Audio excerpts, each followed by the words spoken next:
Allah Subhanahu wa taala. Ya, syukur kita panjatkan kepada Allah Subhanahu wa taala atas segala nikmat dan karunia.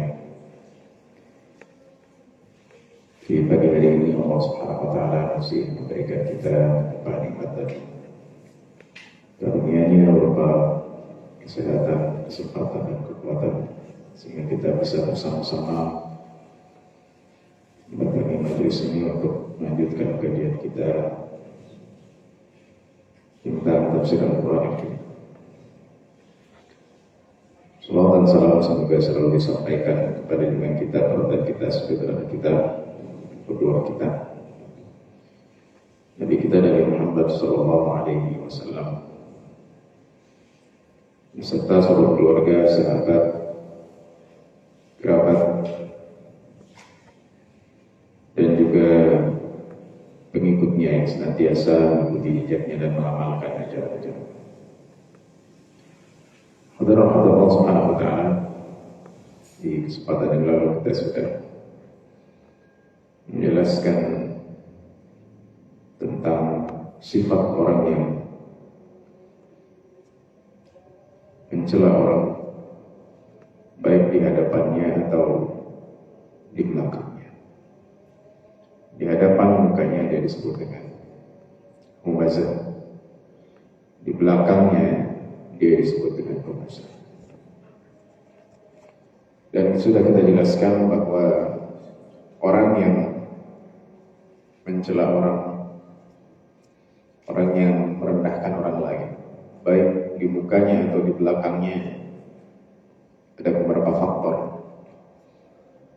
Dan salah satu faktornya disebutkan dalam surah Al-Humazah, yaitu memiliki harta yang banyak, mengumpul-ngumpulkan harta, menghitung-hitungnya, dan menyangka bahwa harta itu bisa mengekalkannya. Padahal harta itu tidak bisa mengekalkan, dan kalau ia terus seperti itu,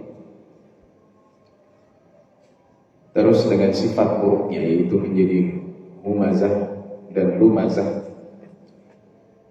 dan ia terus mengumpulkan harta kekayaan untuk membuatnya menjadi kekal dalam pikirannya dan dalam keyakinannya, maka dia akan dilemparkan ke dalam neraka yang disebut khutamah,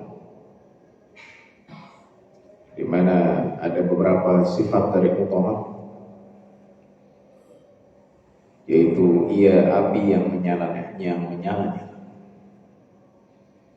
Kemudian ia menembus sampai jantung dan hati manusia, jeroannya akan dihanguskan oleh Allah Subhanahu wa taala. Dan kemudian mereka akan dikunci di dalam neraka, di mana ada pintu-pintu yang tertutup rapat. Mereka tidak bisa melarikannya, tidak bisa membuka pintu. Dan yang terakhir, yaitu mereka dengan pintu-pintu itu ada tiang yang menahan pintu tersebut untuk bisa dibuka. Itu tafsiran yang pertama. Alaihim salat fi amalin mumaddadah. Yang kedua, fi amalin mumaddadah, yaitu bahwa orang di neraka akan diikatkan pada tiang-tiang besi yang panas, akan dibelenggu dengan rantai-rantai, dan kemudian disiksa oleh Allah Subhanahu wa taala dengan api yang sangat panas. Ya, jadi itu sudah kita jelaskan. Intinya bahwa orang yang diceritakan di dalam surah Al-Humazah kemarin adalah orang yang merugi. Maka pada subuh kali ini kita akan menjelaskan bagaimana kita bisa selamat dari kerugian. Karena kerugian yang nyata digambarkan dalam surah Al-Hamzah yaitu bahwa kita menjadi orang yang tidak selamat dari neraka dan disiksa dengan siksaan yang bermacam-macam. Maka dalam surah ini, yaitu surah Al-Asr, kita akan bahas tentang bagaimana kita selamat dari kerugian. Dan surah ini termasuk surah yang terpendek dalam Al-Quran.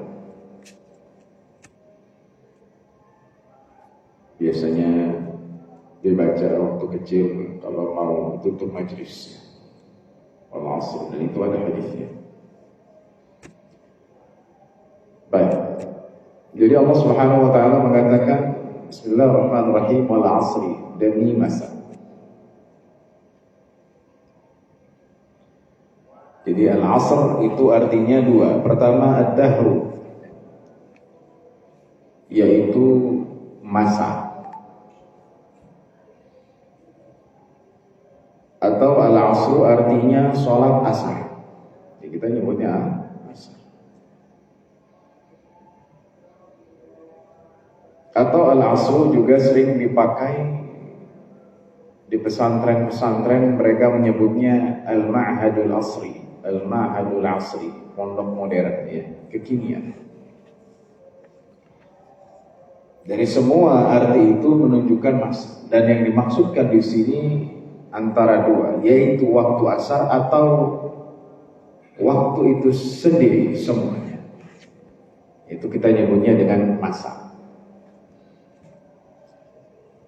Kalau S-nya 2, masa, itu berarti orang banyak, ya. Ini masa, S-nya 1.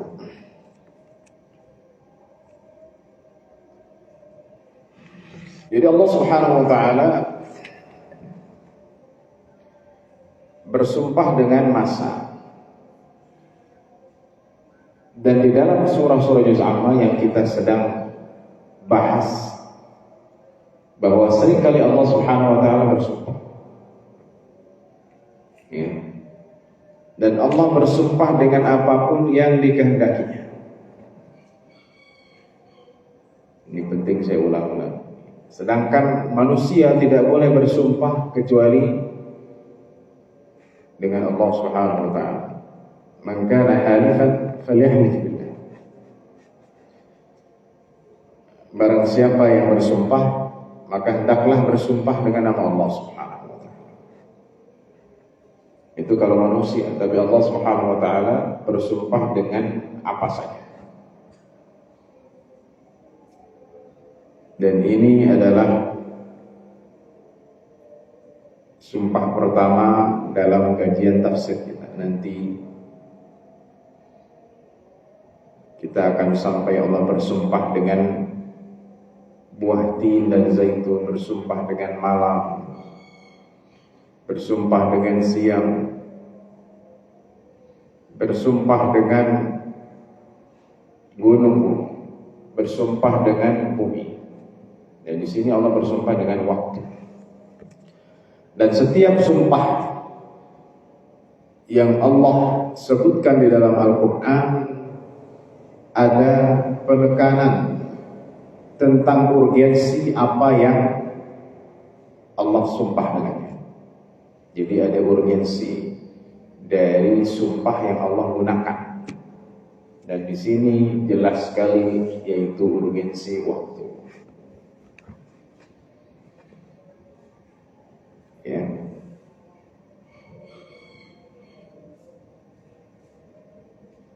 Bahkan ada satu hadis yang menunjukkan bahwa kita tidak boleh mencela waktu.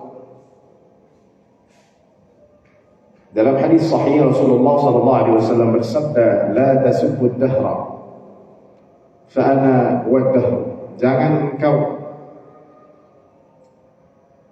mencela waktu, mencela masa. Aku adalah waktu, kata Allah Subhanahu wa taala. Fa inna Allaha wad-dahr. Allah adalah waktu. Jadi Allah memuliakan waktu agar kita bisa memuliakan waktu tersebut. Ya, ini kaitannya dengan orang yang sering mencela waktu.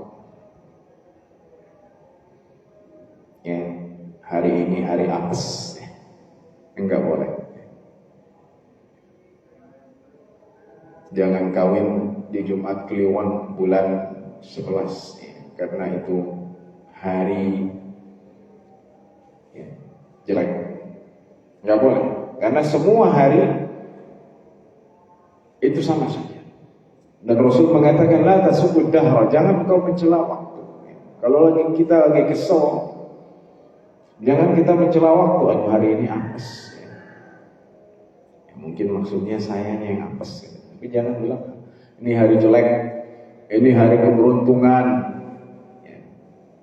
ini hari kesialan. Ya. Bahkan beberapa orang menisbatkan sial kepada apa? Kepada hari. Ya. Hari sial saya adalah hari Jumat atau hari Sabtu. Enggak boleh. Ya. Karena Allah Subhanahu Wa Taala memuliakan waktu.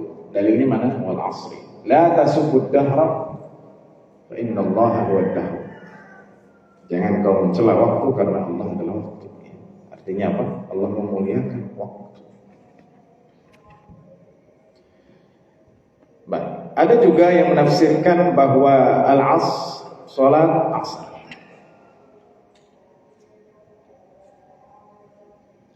Dalam hadis sahih disebutkan man taraka salat al-asr faqad habita 'amaluhu. Siapa saja yang meninggalkan sholat asar maka amalannya hancur. Makanya Al-Quran mengatakan hafidhu 'alas salawati was salatil wusta. Ya, jagalah waktu-waktu sholat dan sholat pertengahan. Sholat pertengahan adalah sholat asar. Agar kita bisa menjaga waktu sholat asar. Tentu semua sholat adalah fardu dan wajib, tapi mengentengkan dan meninggalkan sholat asar dengan sengaja, dengan malas, itu ada ancaman khusus. Ada ancaman khusus. Orang yang meninggalkan sholat asar maka amalannya akan hancur. A'udzubillah min dzalik. Jadi kalau kita baca surah Al-Asr dari awalnya saja kita sudah introspeksi diri kita. Demi waktu. Artinya apa? Wahai hamba, ingatlah waktu. Jangan kau sia-siakan waktu. Ya. Makanya kita baca surah Al-Asr itu kita ingat waktu. Karena waktu seorang manusia adalah kehidupannya. Dan apabila waktu itu hilang, maka sebagian dari kehidupannya hilang. Ya. Dan ini sangat kontekstual. Di zaman sekarang orang disibukkan dengan hal-hal yang tidak berfaedah.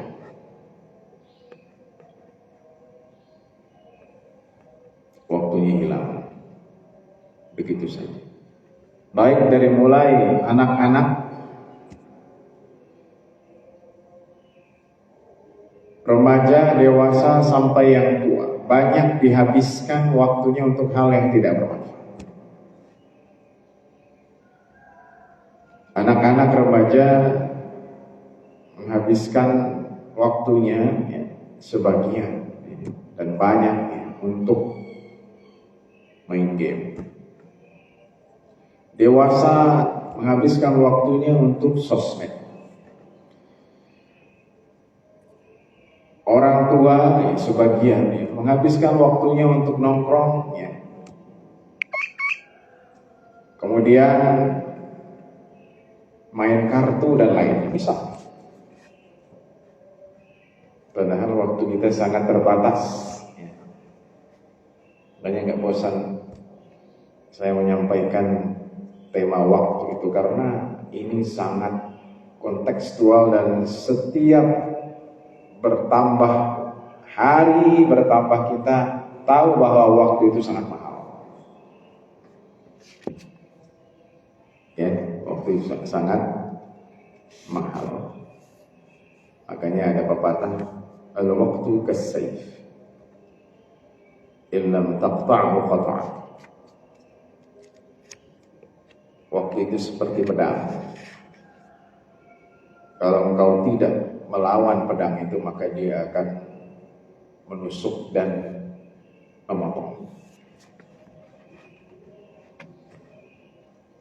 Ya, itu apa seperti pedang yang harus kita lawan. Ibarat musuh lagi nyerang kita pakai pedang, apakah kita diam aja? Kita lawan juga dengan pedang. Kalau enggak, dia akan menembus bagian tubuh kita, bahkan bisa memotong tangan atau kaki kita. Alhamdulillah ya. Bagi orang-orang barat, time is money gitu kan. Jadi dilihat dari apa ya? Ya, kehidupan mereka materialistis, tetapi ada penghargaan di sini bahwa waktu itu jangan disia-siakan. Itu poinnya ya. Dan kita seringkali melihat umat Islam ya menyia-nyiakan waktu. Baik. Kemudian Allah Subhanahu wa taala mengatakan innal insana lafi khusr. Sesungguhnya manusia dalam kerugian. Jadi al di sini ada yang mengatakan ini adalah at-ta'rif. Jadi lam at-ta'rif ini artinya sudah jelas orang. Ada yang mengatakan Walid bin Mughirah, ada yang mengatakan Al-As bin Wa'il, ada yang mengatakan ya Al-Aswad bin Abdul Muttalib. Jadi orang tertentu. Tetapi al di sini yang kuat adalah lil jinsi, yaitu jenis manusia, seluruh manusia dalam kerugian. Itu ya.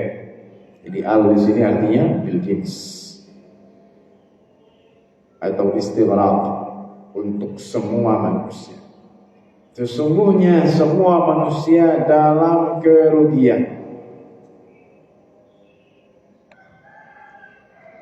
Ya. Sesungguhnya semua manusia dalam kerugian. Jadi kaitannya dengan ayat pertama apa? Manusia dalam kerugian demi waktu. Manusia dalam kerugian. Mereka orang-orang, belum lagi ayat selanjutnya ini. Mereka orang-orang yang tidak memanfaatkan waktunya. Ya. Demi waktu, sesungguhnya manusia dalam kerugian. Waktu rugi. Jadi orang yang tidak memerhatikan waktu rugi. Sehingga Imam Syafi'i mengatakan, kalau Al-Quran tidak turun kecuali surat ini, maka ini sudah cukup. Maksudnya apa? Andai Quran itu cuma turun surah Al-Asr, maka itu sudah cukup. Ya, karena ini adalah inti ya daripada kehidupan manusia, yaitu adalah waktu. Sampai Imam Syafi'i mengatakan demikian.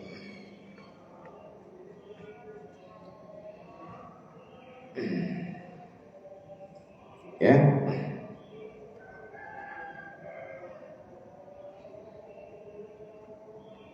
Nah, di sini ada dalam istilah ahli fikih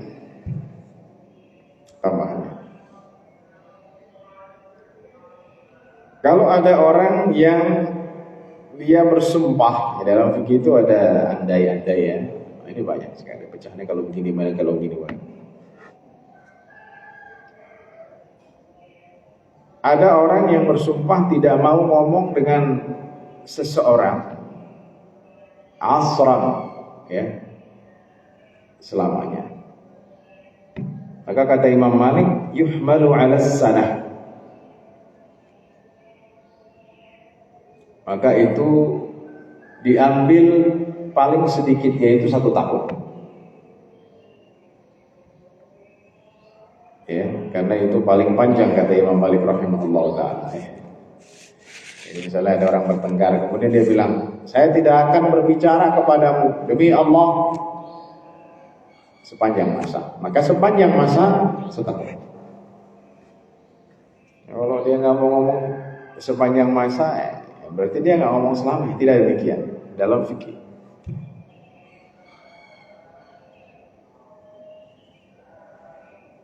Ya, jadi diambil yang paling sedikit. Dan itu sudah dianggap banyak menurut fuqaha. Baik. Jadi seluruh manusia itu dalam kerugian, lafi khusrin, ya. Dan kerugian ini sampai sini, belum setelahnya. Bisa kerugian materi, bisa kerugian imateri. Semuanya. Orang-orang yang menyia-nyiakan waktu, dia rugi materi, dia rugi imateri, rugi kesehatan. Terus sampai sini, belum ayat selanjutnya. Waktu sehat dia nggak mau ngaji, pas sakit baru apa? Baru pengen ngaji. Akhirnya dia menyesal. Kenapa dulu waktu sehat saya nggak ngaji? Waktu kaya dia nggak mau apa? Iya. Waktu kaya dia nggak mau sedekah. Pas jatuh miskin dia baru mau berinfak. Jadi surat ini bisa dikaitkan dengan hadis ightanim khamsan qabla khamsin, hadis yang populer. Gunakan yang 5 sebelum 5 lainnya datang. Gitu kan? Masa mudamu sebelum masa tua. Masa kayamu sebelum masa miskinmu.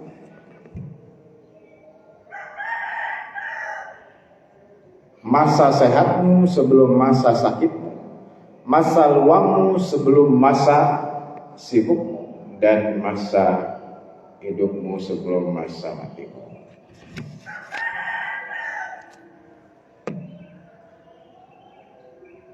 Itu baik. Sehingga kalau kita baca sejarah para ulama itu, kita sampai takjub. Beberapa ulama yang disebutkan itu sampai mau meninggal masih mendiskusikan masalah ilmu. Di Mesir ada seorang ahli hadis, ketika mau meninggal dalam kondisi kritis dia masih menyampaikan ilmu. Dia sampaikan ilmu hadis begini yang dicatat semua. Setelah itu meninggal. Saking apa? Saking ingin menjaga waktu. Maka Allah Subhanahu wa taala menyebutkan pengecualian. Nah, ini bagaimana caranya kita selamat dari kerugian. Ada 4 sifat yang disebutkan. Illal ladzina amanu 1 wa 'amilus shalihati 2 wa tawassaw bil haqqi 3 wa tawassaw bis sabri. Yang baru dipertegas. Jadi kerugian bisa kita hindari kalau kita memiliki 4 kriteria. Yang pertama adalah iman. Yang dimaksudkan dengan iman yaitu ruh iman. Beriman kepada Allah, kepada malaikat, kepada kitab-kitab, kepada rasul-rasul, kepada hari akhir dan takdir, baiknya dan buruknya. Ya, jadi ini mengeluarkan siapa? Mengeluarkan orang-orang yang kafir, yang gak beriman. Kenapa? Karena dia gak percaya Tuhan, tidak percaya kepada Nabi, tidak percaya kepada Alkitab, Al-Quran, tidak percaya kepada hari akhir, tidak percaya kepada takdir. Mereka merugi. Tetapi iman itu harus dibarengi dengan yang kedua adalah wa'amilus shalihat. yaitu amal soleh. Dan amal soleh kata ulama melakukan fardu dan meninggalkan maksiat, melakukan kebaikan.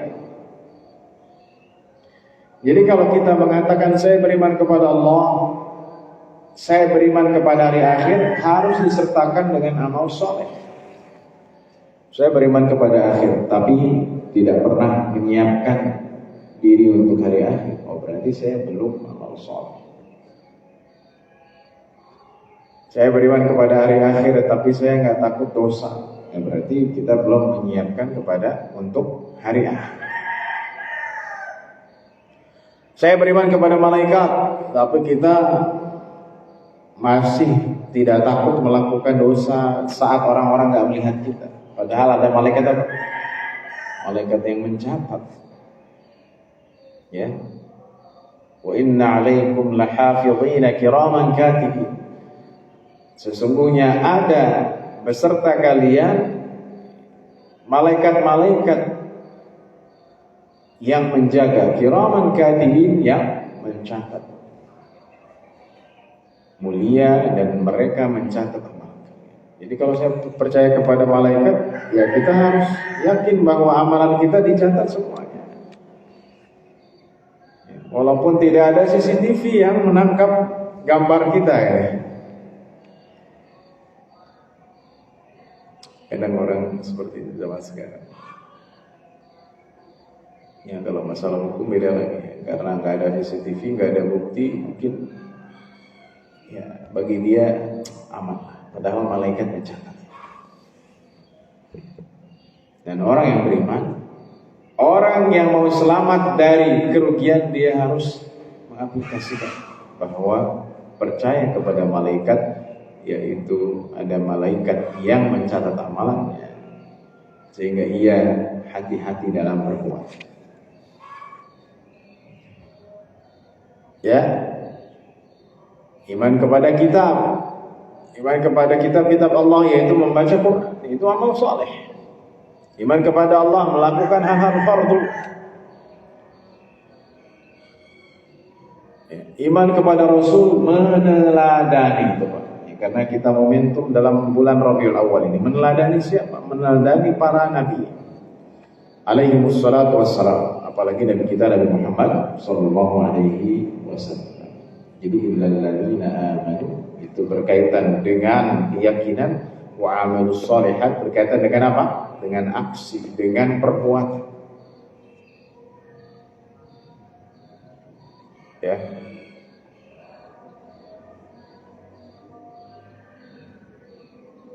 Ini berkaitan dengan diri kita. Jadi iman dan amal soleh itu untuk diri kita. Melakukan sholat, fardu yang lain, bersedekah, mengaji, umroh, baca Quran.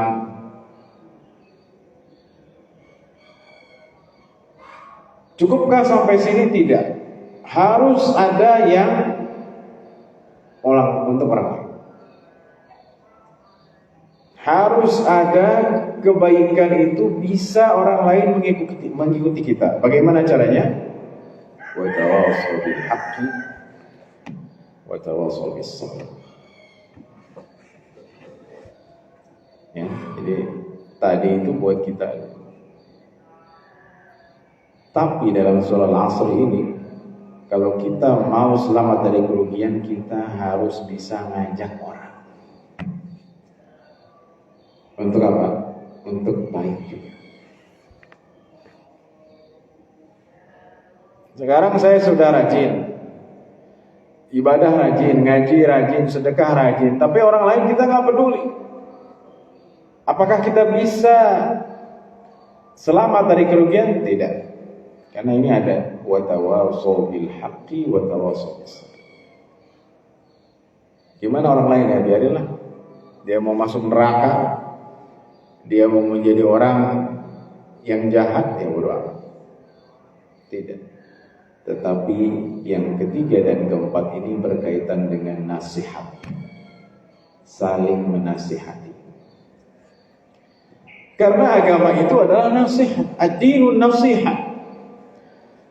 Isi daripada Al-Quran selain ajaran dan hukum-hukum yaitu nasihat agar orang menjadi baik. Nah, nasihat itu bukan hanya untuk diri kita, tapi untuk siapa? Untuk orang lain.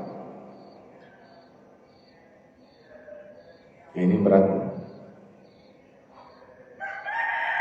Kita rajin ibadah, kita rajin ngaji, keluarga kita tidak kita ajak. Nanti kita akan masuk ke dalam kerugian.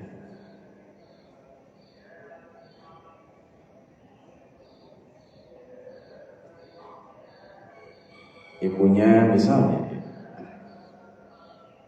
tertutup rapat jilbabnya anaknya, rambutnya kemana-mana. Misal. Itu banyak. Dia tidak ajak anak. Dibiarkan begitu saja. Merugi tidak? Merugi.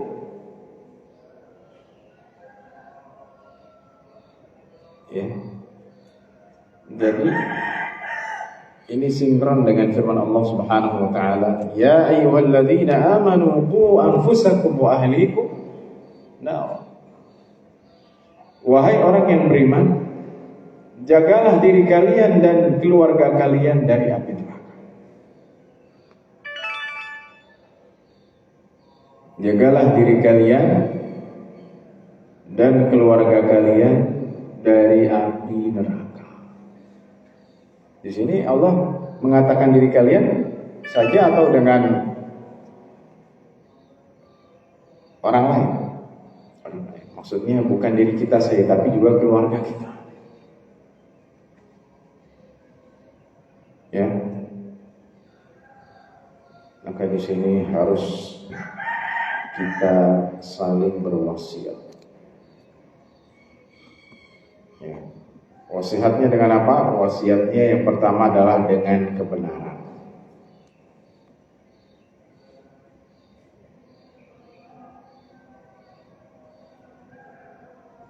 Ya. Kata Imam Razi bahwa ayat ini menunjukkan bahwa kebenaran itu berat.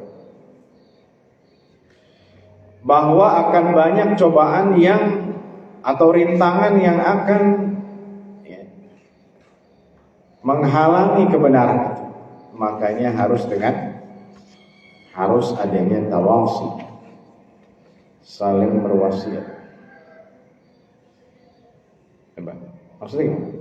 Kalau kita perhatikan dari segi bahasa Arab, itu bukan mewasiatkan, bukan.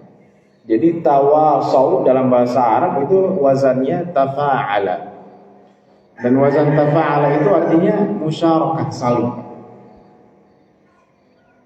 Ada kalanya kita salah, kita butuh apa? Nasihat. Kan? Ada kalanya orang lain salah, kita nasihati dia. Jadi bukan satu sisi, dua sisi.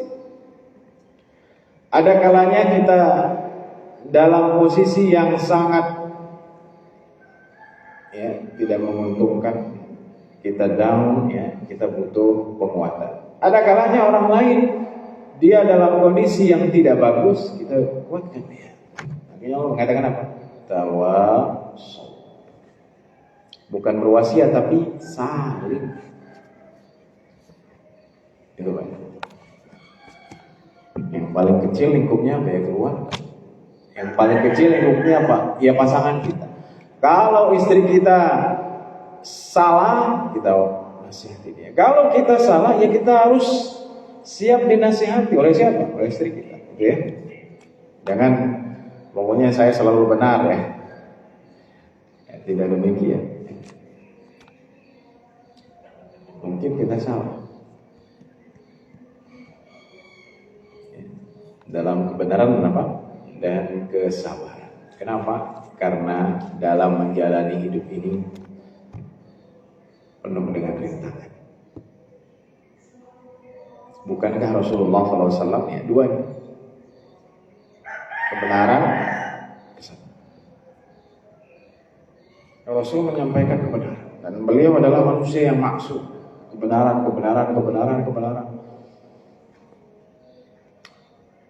Di saat yang sama Rasulullah SAW butuh penguatan karena banyak rintangan. Rasulullah SAW diserang oleh para musuhnya. Rasulullah SAW ditahan untuk menyampaikan kebenaran. Rasulullah SAW dicela. Rasulullah SAW banyak dari umatnya yang tidak masuk Islam, bahkan keluarganya sendiri. Maka Allah mengatakan wasbir wa ma sabruka illa billah. Sabarlah, dan tidaklah sabarmu kecuali dengan Allah Subhanahu wa taala. Sekarang kita introspeksi diri kita. Iman, oke nih, kayaknya sudah oke. Amal soleh harus oke juga. Jadi diaplikasikan iman kepada Allahnya, iman kepada malaikatnya, kepada kitab-kitabnya. Sudah rajin ngaji belum? Iman kepada Rasul, yang meneladani Rasul belum? Ya, apalagi sekarang bulan Rabiul Awal, banyak orang yang memperingati lahirnya Rasulullah SAW dan sejarah Rasulullah SAW pada umumnya, agar kita bisa meneladani Rasul. Karena Rasul adalah manusia pilihan. Terlebih junjungan kita Nabi Muhammad SAW. Laqad kana lakum fi Rasulillahi uswatun hasanah. Sungguh bagi kalian pada diri Rasulullah SAW terdapat contoh yang baik. Jadi kita introspeksi. Jangan kita mengatakan saya pengikut Nabi, saya memperingati kelahiran Nabi, tapi kita tidak meniru Nabi. Itu ironis. Ketika kita memperingati Nabi, bukan hanya memperingati sejarahnya, tapi juga meneladani akhlaknya sallallahu alaihi wasallam.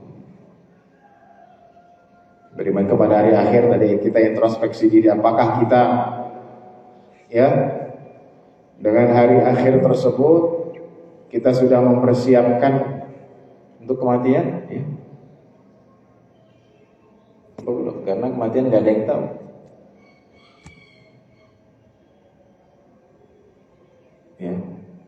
Seminggu yang lalu saudara kita, guru kita Ustaz Khairul, dan kita juga pasti menuju ke sana, cepat ataupun lambat. Kita mempersiapkan, gak ada yang tahu.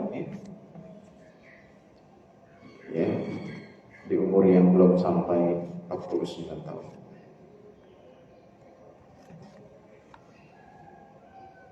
Wa amilus shalihat adalah aplikasi daripada iman tersebut.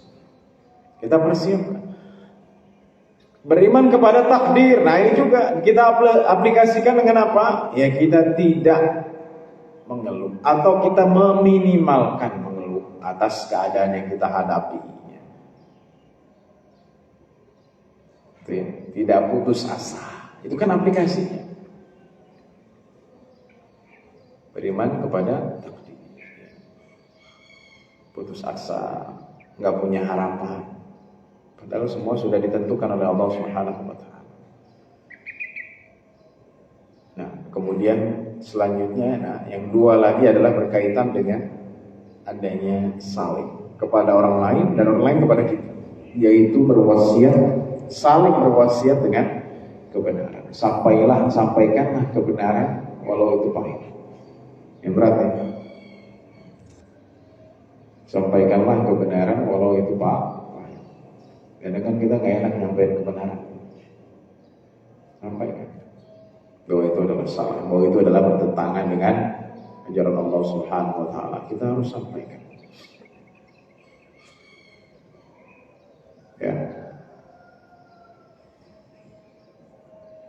Baru setelah itu kita berwasiat dengan kesabaran. Berwasiat dengan kesabaran adalah dalam menjalani kehidupan, dan juga dalam mempertahankan dan memperjuangkan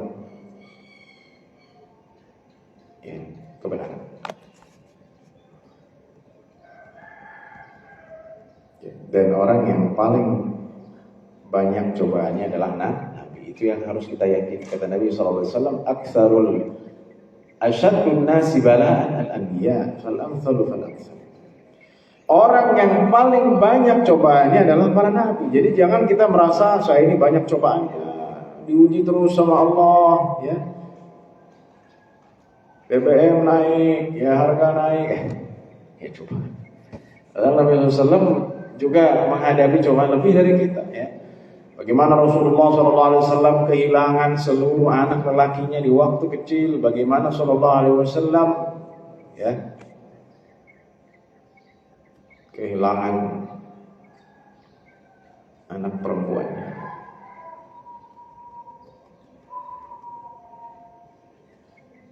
Tidak ada yang tersisa kecuali Fatimah sebelum wafatnya SAW. Cobaannya berat. Pamannya meninggal, istrinya meninggal, cobaannya besar. Jadi cobaan kita jangan kita compare dengan cobaan para nabi alaihi wassalatu wassalam. Kita hidup harus sabar. Ya mudah sih memang sabar, tapi aplikasinya apa? Sabaran. Dan sabar, nah ini penting dalam menjalani kehidupan. Kita punya keluarga, kita saling berwasiat dengan kesabaran seperti itu. Termasuk anak. Suami istri sudah tadi. Suaminya lagi down, ya lagi banyak pikiran, dikuatkan oleh istrinya. Istrinya juga begitu, dikuatkan oleh suaminya. Anak juga demikian. Ya, kadang ada orang tua kepada anak itu bukannya disupport, malah dia apa? Malah dibikin dia tambah terpuruk. Penting lah. Nah, ini tawasul ini apa? Memberikan penguatan. Anak misalnya kurang pinter, kita bodoh-bodohin, ya.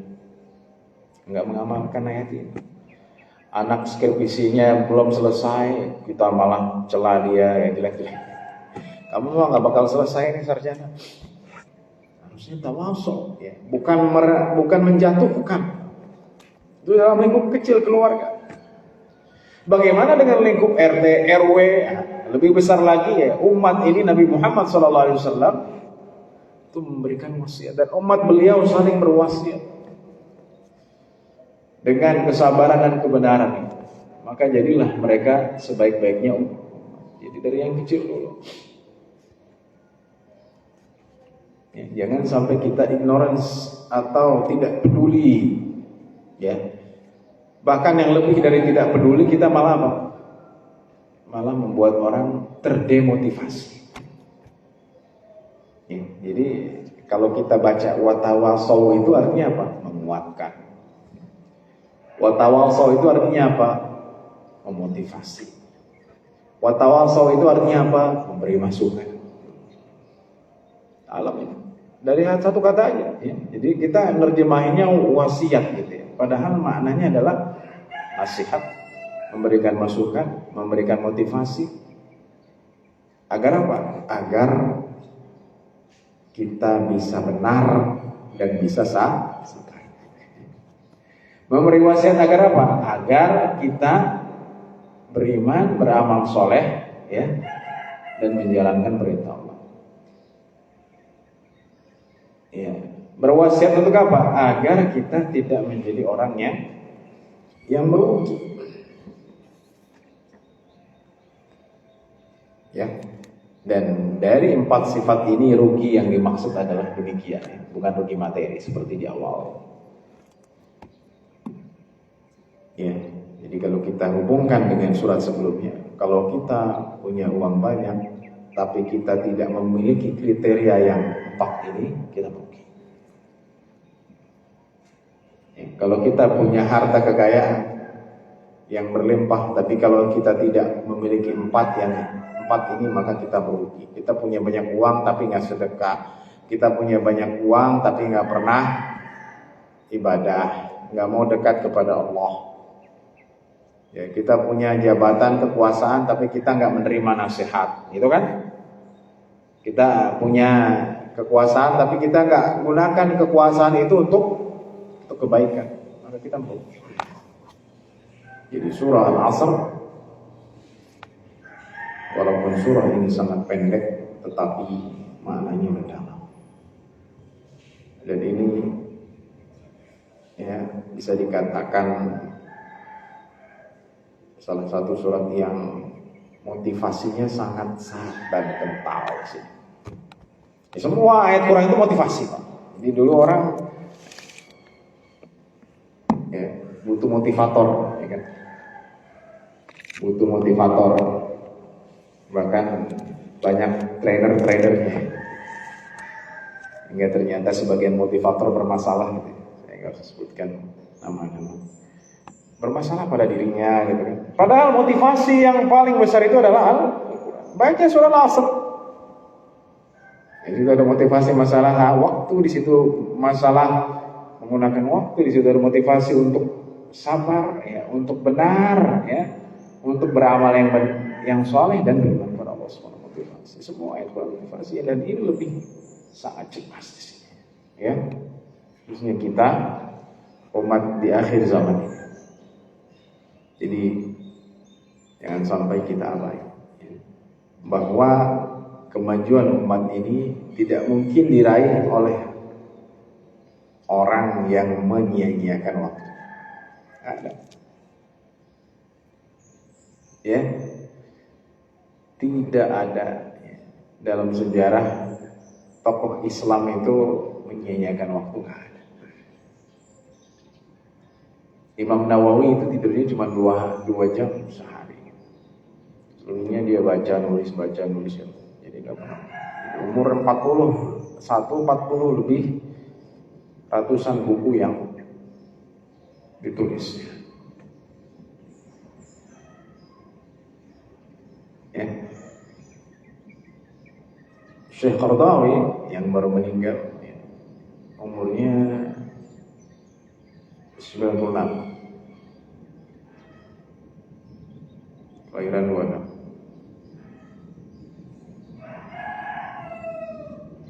Sama kayak Ratu ya.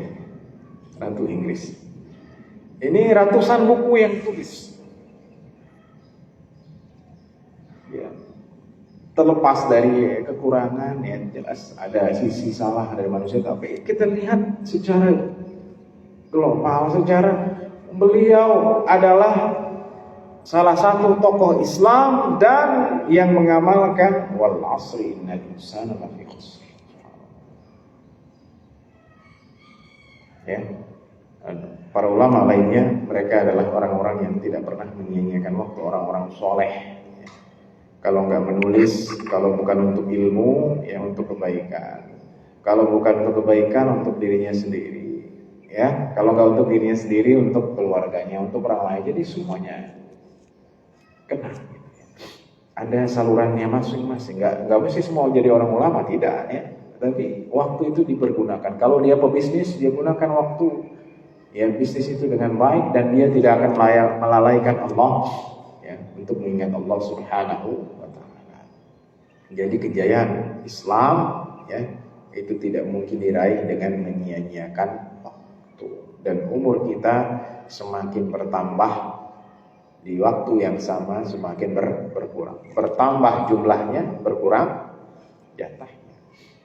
Kalau kita nambah 40, 42, 43, 45 nambah ya.